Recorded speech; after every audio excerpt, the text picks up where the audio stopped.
स्वागत है आप सभी का हमारे YouTube चैनल पौराणिक में। दोस्तों, आज हम पौराणिक कथाओं में त्रिशंकु प्रसंग के नाम से विख्यात कथा के बारे में आपके सामने विवरण प्रस्तुत करने जा रहे हैं।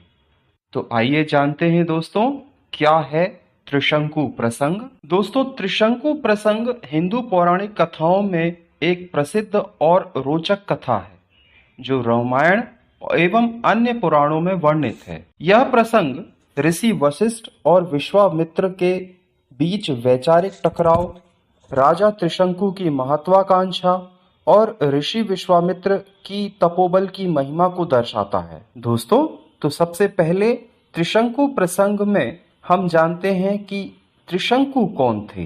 त्रिशंकु, जिन्हें सत्यव्रत भी कहा जाता है, सूर्यवंशी इक्ष्वाकु वंश के राजा थे और अयोध्या के शासक थे।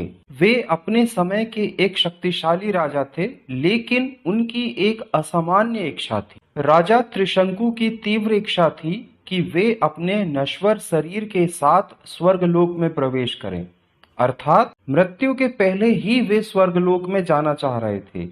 सशरीर स्वर्गलोक में जाने की उनकी यह असामान्य इच्छा थी, परंतु राजा त्रिशंकु की यह इच्छा असंभव मानी जाती थी।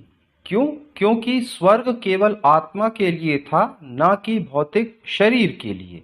राजा त्रिशंकु ने अपनी इच्छा को पूरी करने के उद्देश्य से अपने राजगुरु ऋषि वशिष्ठ से इसे पूरा करने के लिए यज्ञ करने का अनुरोध किया। ऋषि वशिष्ठ ने इसे धर्म और प्रकृति के नियम के विरुद्ध बताते हुए राजा से मना कर दिया।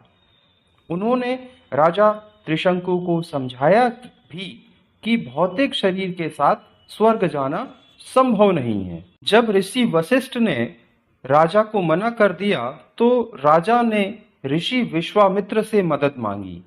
विश्वामित्र, जो कि ऋषि वशिष्ठ के साथ अपनी पुरानी प्रतिद्वंद्विता के लिए जाने जाते थे, ने राजा की इच्छा को चुनौती के रूप में स्वीकार किया। ऋषि विश्वामित्र का उद्देश्य न केवल त्रिशंकु की मदद करना था, बल्कि अपनी तपोबल और सिद्धियों को भी सिद्ध करना था। विश्वामित्र ने राजा की इच्छा को पूरे करने के उद्देश्य से एक महायज्ञ का आयोजन किया और अपने तपोबल से त्रिशंकु को उनके भौतिक शरीर के साथ स्वर्ग भेजने का प्रयास किया। यज्ञ की शक्ति से त्रिशंकु स्वर्ग की ओर बढ़ने लगे। जब राजा त्रिशंकु स्वर्ग के द्वार पर पहुंचे तो देवराज इंद्र ने उन्हें रोक दिया और कहा कि नश्वर शरीर के साथ स्वर्ग में प्रवेश नहीं हो सकता है। इंद्र ने राजा त्रिशंकु को नीचे धरती की ओर धकेल दिया। इस घटना से विश्वामित्र क्रोधित हो गए। उन्होंने अपने तपोबल से राजा त्रिशंकु को बीच में ही रोक लिया और इसके बाद विश्वामित्र ने अपनी सिद्धियों से एक नया स्वर्ग सृजित किया, जिसे त्रिशंकु स्वर्ग के नाम से जाना जाता है। इस स्वर्ग में त्रिशंकु को स्थान दिया गया। इस नए स्वर्ग में त्रिशंकु अपने भौतिक शरीर के साथ रहने लगे। दोस्तों, जब इंद्र ने राजा त्रिशंकु को धरती की ओर धकेला तो विश्वामित्र ने अपनी सिद्धियों से उन्हें धरती पर गिरने से रोका। इस स्थिति में राजा त्रिशंकु न स्वर्ग में रह पाए और न धरती पर रह पाए।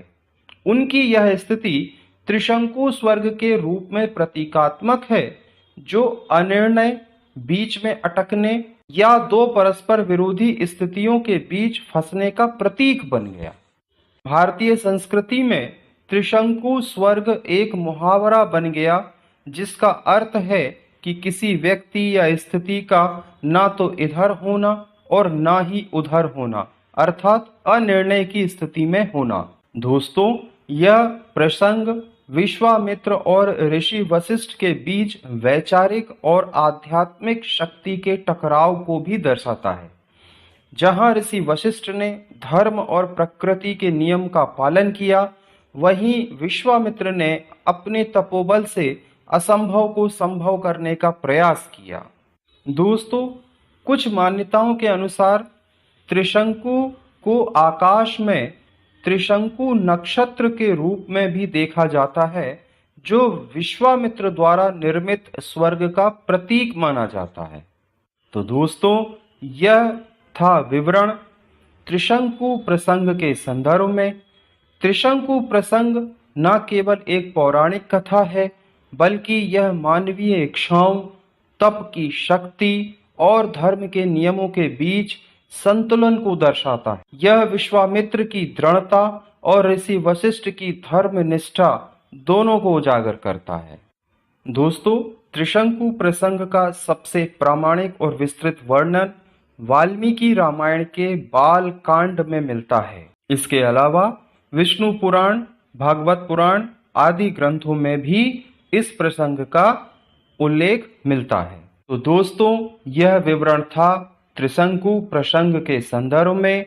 उम्मीद करता हूँ कि ये जानकारी आपको रोचक लगी होगी, आपको पसंद आई होगी। इस प्रकार की रोचक पौराणिक कथाओं के साथ हम आपके सामने पुनः उपस्थित होंगे। धन्यवाद।